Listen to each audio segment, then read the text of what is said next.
الحمد لله نحمده ونستعينه ونستغفره ونؤمن به ونتوكل عليه ونعوذ بالله من شرور أنفسنا ومن سيئات أعمالنا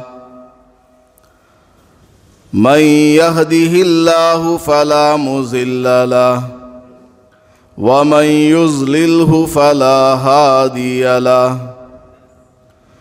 ونشهد أن لا إله إلا الله وحده لا شريك له ونشهد أن سيدنا ومولانا محمدًا عبده ورسوله صلى الله عليه وعلى آله وأصحابه وبارك وسلم أما بعد عن أبي هريرة رضي الله تعالى عنه أن رسول الله صلى الله عليه وسلم قال هل تدرون من المفلس؟ قالوا المفلس فينا يا رسول الله من لا درهم له ولا متاع. قال رسول الله صلى الله عليه وسلم المفلس من أمتي من يأتي يوم القيامة بصلاته وصيامه وزكاته ويأتي قد شتم هذا وقذف هذا وأكل مال هذا وسفك دم هذا وضرب هذا فيقتص هذا من حسناته وهذا من حسناته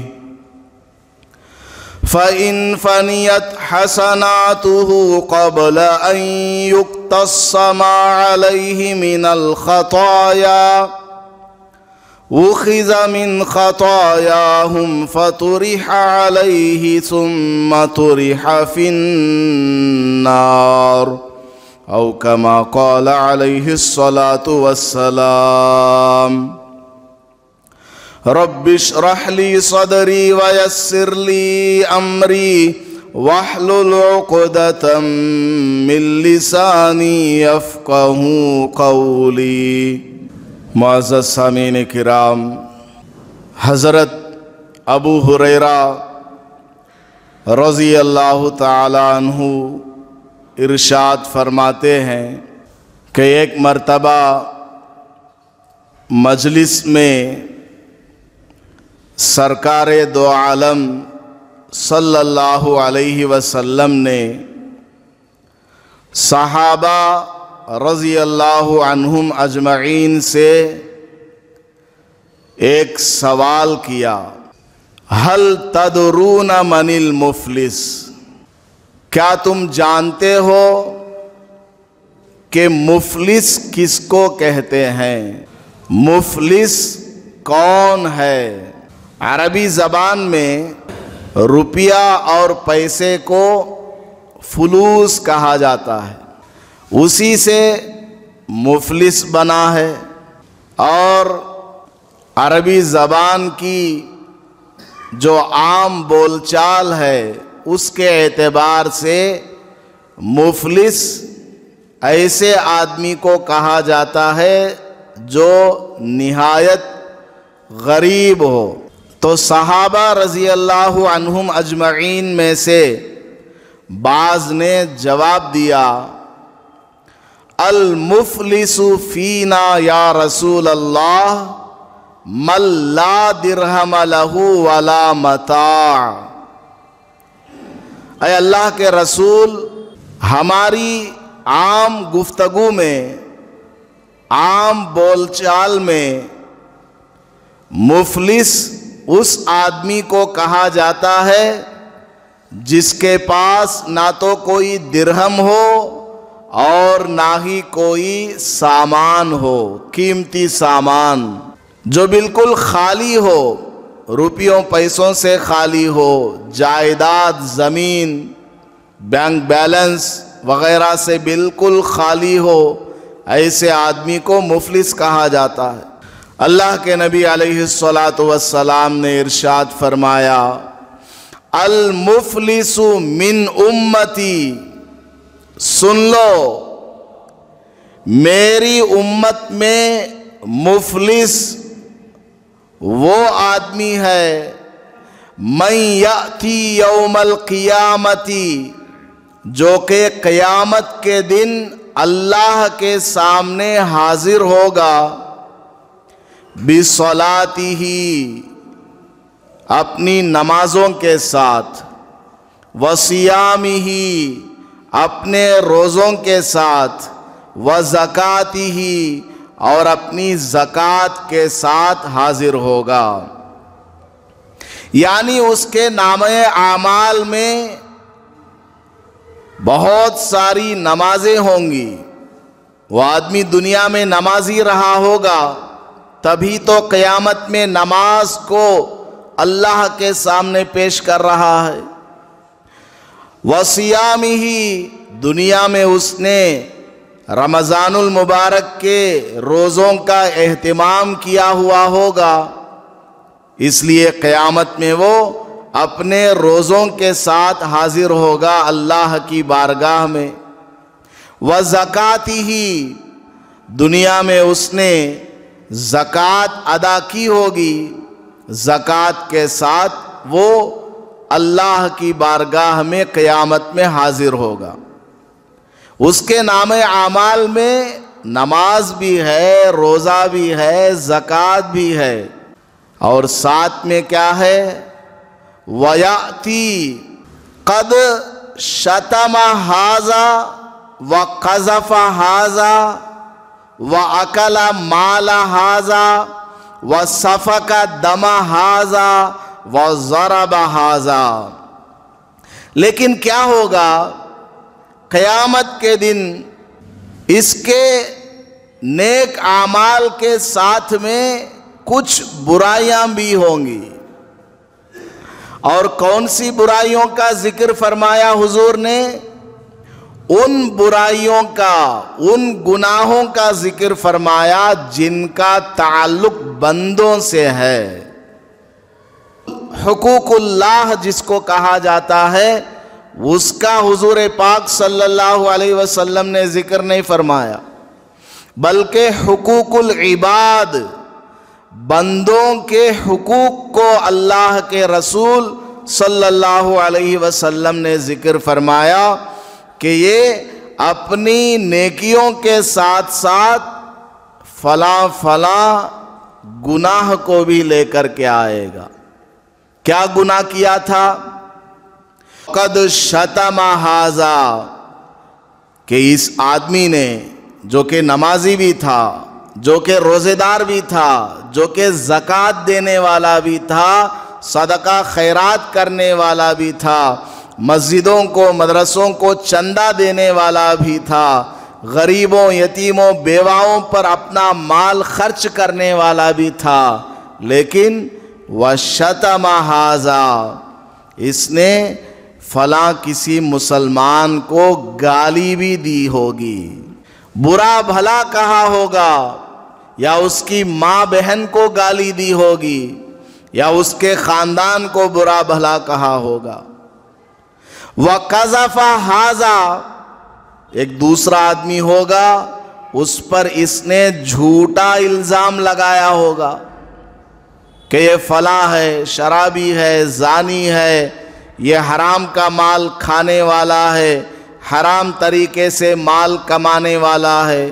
جو بھی جھوٹا الزام ہو، سنی سنی باتوں کو یقین کر کے اس نے بھی اس کے اوپر جھوٹا الزام لگا دیا ہوگا، یا اس نے خود ہی جھوٹا الزام لگایا ہوگا۔ وَقَذَفَ هَذَا، تو ادھر سے ایک آدمی جس کو اس نے گالی دی، ادھر سے ایک آدمی جس پر اس نے جھوٹا الزام لگایا۔ آج کل یہ بہت چل رہا ہے، آج کل یہ بہت چل رہا ہے، جس کو دیکھو جھوٹا الزام لگا دو، اس کی بات سنی، اس کی بات سنی، اس نے کچھ کہا، اس نے کچھ کہا، ان کی باتوں پر یقین کر لیا اور سامنے والے پر جھوٹا الزام لگا دیا۔ حالانکہ شریعت کے کچھ ضابطے ہیں، شریعت نے کچھ قانون بیان کیے ہوئے ہیں کہ کسی پر کوئی الزام لگایا جائے تو اس الزام کو ثابت کرنے کے لیے گواہوں کی ضرورت ہے۔ فلاں چیز کو ثابت کرنے کے لیے ایک گواہ کافی ہے، فلاں کو ثابت کرنے کے لیے 2 گواہوں کی ضرورت ہے، اور فلاں کو ثابت کرنے کے لیے 4 گواہوں کی ضرورت ہے۔ شریعت نے جو ضابطے بیان کیے ہیں، ان ضابطوں کے اعتبار سے کوئی الزام ثابت ہی نہیں ہو رہا ہے، لیکن لوگ الزام لگاتے جا رہے ہیں کہ فلاں ایسا ہے، فلاں ایسا۔ سنی سنی باتوں پر کبھی اعتبار نہیں کرنا۔ بعض دفعہ الزام لگانے والا یا لگانے والی دیکھنے میں بہت اچھی ہوتی ہے، لیکن دل میں اس نے کوئی بات چھپایا ہوا ہوتا ہے، اس کے دل میں کوئی مکر اور فریب ہے، اس کی کوئی ضرورت وابستہ ہے یا کوئی مجبوری ہے، اس لیے وہ دوسرے پر الزام لگا دیتا۔ بہرحال قیامت کے دن اس نے جس پر بھی جھوٹا الزام لگایا ہوگا یا جھوٹے الزام کی تائید کی ہوگی، وہ سارے لوگ آ کر کے کھڑے ہو جائیں گے کہ اس نے میرے اوپر الزام لگایا، اس نے میرے اوپر الزام لگایا، وغیرہ وغیرہ۔ پھر حضور نے کیا فرمایا؟ وَأَكَلَ مَالَ هَذَا، یہ جو آدمی ہے، نمازی ہے، روزے دار ہے، زکوٰۃ دینے والا ہے، اس نے دنیا میں کیا کیا تھا؟ لوگوں کا مال کھا لیا تھا، حرام طریقے سے لوگوں کا مال کھا لیا تھا، کسی کی زمین کو چھین لیا تھا، کسی کی جائیداد پر ناجائز قبضہ کر لیا تھا، یا بہن کا مال، وراثت کا جو حصہ تھا وہ نہیں دیا، یہ کہہ کر کے چھوڑ دیا کہ ہم نے تمہاری شادی میں اتنا مال خرچ کر دیا ہے، لہٰذا باپ کے مال میں سے، باپ کی جائیداد میں سے تم کو کچھ نہیں ملے گا، اس طرح کہہ کر کے بہن کی وراثت کو کھا لیا۔ ایک نے کھا لیا یا 2 نے کھا لیا، جتنا بھی اس نے کھایا وہ سب آ جائیں گے، بہن آ کر کھڑی ہو جائے گی قیامت میں، یا بھائی آ کر کے کھڑا ہو جائے گا قیامت میں کہ اس نے میرا مال دنیا میں کھا لیا تھا، یا پڑوسی آ کر کے کھڑے ہو جائیں گے کہ اس نے ہمارا مال ڈبا دیا تھا، یا قرض خواہ، آپ نے کسی سے قرض لیا اور وہ قرض آپ نے ادا نہیں کیا، تو جس نے آپ کو قرض دیا تھا وہ آدمی قیامت میں آ کر کھڑا ہو جائے گا کہ اے اللہ، اس بندے نے میرا اتنا قرض لیا ہوا تھا اور دنیا میں اس نے میرا قرض ادا نہیں کیا۔ وَأَكَلَ مَالَ هَذَا، فلاں آدمی کا مال اس نے کھا لیا تھا۔ بعض دفعہ ایسا ہوتا ہے کہ دوستی میں کچھ پیسے لیتے دیتے رہتے ہیں، 500 روپیہ ضرورت کا چاہیے، آپ نے دے دیا، اب وہ دوست جو ہے اس کو ادا نہیں کرتا ہے، لیکن کھلاتا پلاتا رہتا ہے، کبھی چائے پلا دیا، کبھی جوس پلا دیا، کبھی دعوت میں 1000 روپیہ بھی خرچ کر دیا، اور وہ یہ سمجھتا ہے کہ میں نے اس سے جو 500 روپیہ قرض لیے تھے، یہ کھانا پینا سب اس کے بدلے میں ہے، سب ادا ہو گیا۔ ایسا نہیں ہے۔ آپس میں کھلانا پلانا یہ الگ بات ہے. آپ چاہے 10,000 روپے کی دعوت کر دو، وہ 500 روپیہ جو آپ نے قرض لیا تھا وہ آپ کے سر پہ ہے. آپ چاہے اس کا کوئی کام کر دو، آپ چاہے اس کی خدمت کر دو، وہ 500 روپیہ آپ کے سر کے اوپر قرض ہے. جوں کا توں آپ نے قرض لیا تھا نا، آپ کو وہ قرض ادا کرنا ہے. بولنا ہے اے لو 500 روپیہ جو آپ سے میں فلاں تاریخ میں لیا تھا اب میں دے رہا ہوں. سمجھ میں آ گئی بات؟ اگر وہ سامنے والا چلو یار چھوڑو، تم اتنا مجھے کھلاتے پلاتے ہو، میں نے یہ 500 روپیہ معاف کر دیا، تو قصہ ختم. اسی طرح نکاح ہوتا ہے، نکاح میں مہر متعین کیا جاتا ہے. 5,000 روپیہ مہر یا 10,000 روپیہ مہر. آج کل آدم علیہ السلام کے زمانے کے لوگ بھی موجود ہیں. آج کل اتنے پرانے دماغ والے لوگ بھی موجود ہیں. حضرت آدم علیہ السلام کے زمانے کے لوگ مہر کتنا لکھاتے ہیں؟ 116 116 روپیہ. 116 روپیہ میں 1 لیٹر پیور پیٹرول بھی نہیں آتا ہے. 116 مہر میں لکھا رہا ہے. زندگی بھر جو عورت آپ کا ساتھ دینے والی ہے، جو اپنی عزت کو آپ کے سامنے قربان کرنے والی ہے، اس کے لیے کتنا؟ 116 روپیہ مہر. بالکل نکاح نہیں ہوتا ہے 116 روپیے میں. ایسے لوگ آج بھی ہیں جو 116 روپیہ لکھواتے ہیں. زیادہ سے زیادہ احسان کر دیا، 780 پر 6 اچھا نمبر کہتے وہ لکھا ڈالو، اس سے بھی نہیں ہوگا. 1,116 روپیہ نہیں ہوگا. کم سے کم جو ادنا سا ادنا مہر ہے وہ 2-2.5 ہزار سے اوپر ہے آج کل کے حساب سے. یہ بیان اگر کوئی 10 سال کے بعد سنے گا، اس زمانے کے اعتبار سے اور بڑھ چکا ہوگا. سمجھ میں آ گئی بات؟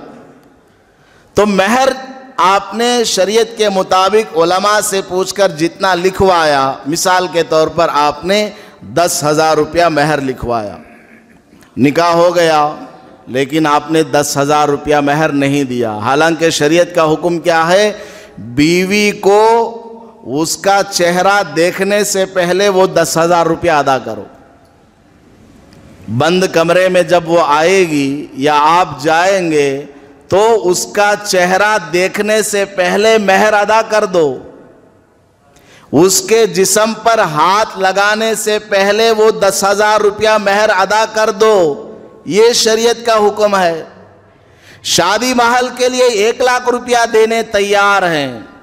ویڈیوگرافی فوٹوگرافی کے لیے 1,00,000 روپیہ دینے کے لیے تیار ہے. کیٹرین والے کو جو کہ ادھر کا مسالہ ادھر، ادھر کا مسالہ ادھر ڈال کر کے کھلاتا ہے، جس میں نہ سالن اچھا ہوتا ہے، نہ بریانی اچھی ہوتی ہے، کچھ بھی مزیدار نہیں ہوتا، اس کو 3-4 لاکھ روپیہ دینے کے لیے ولیمہ وغیرہ میں تیار ہیں.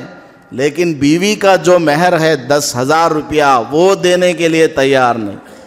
جب شوہر کا انتقال ہو جاتا ہے، محلے کی عورتیں، رشتہ دار میں جتنی عورتیں ہیں، سب آ کر کے اس بیوہ کو تنگ کرتے ہیں اور بولتے ہیں جاؤ اور میت کے پاس کھڑی ہو جاؤ اور کہو کہ میں نے مہر کو معاف کر دیا. اتنا اس کو مجبور کیا جاتا ہے. حالانکہ مہر دینا کب تھا؟ پہلی رات ہی کو دینا چاہیے تھا، بیوی کے جسم پر ہاتھ لگنے سے پہلے. ہاں اگر وہ اجازت دے دے کہ ابھی تمہارے پاس نہیں ہے، چلو بعد میں دے دینا، وہ الگ بات ہے. 1 سال کا ٹائم دے دے، 2 سال کا ٹائم دے دے، یا وہ خوشی سے معاف کر دے کہ 10,000 روپے کی کوئی حیثیت نہیں، چلو چھوڑو، وہ معاف کر دے، وہ الگ بات ہے، خوشی سے معاف کرے تو. لیکن لوگ دیتے نہیں ہیں مہر، 10,000 روپیہ نہیں دیتے، اور کیا بولتے ہیں؟ ہمیں اسے اچھا کھلاتے پلاتے ہیں.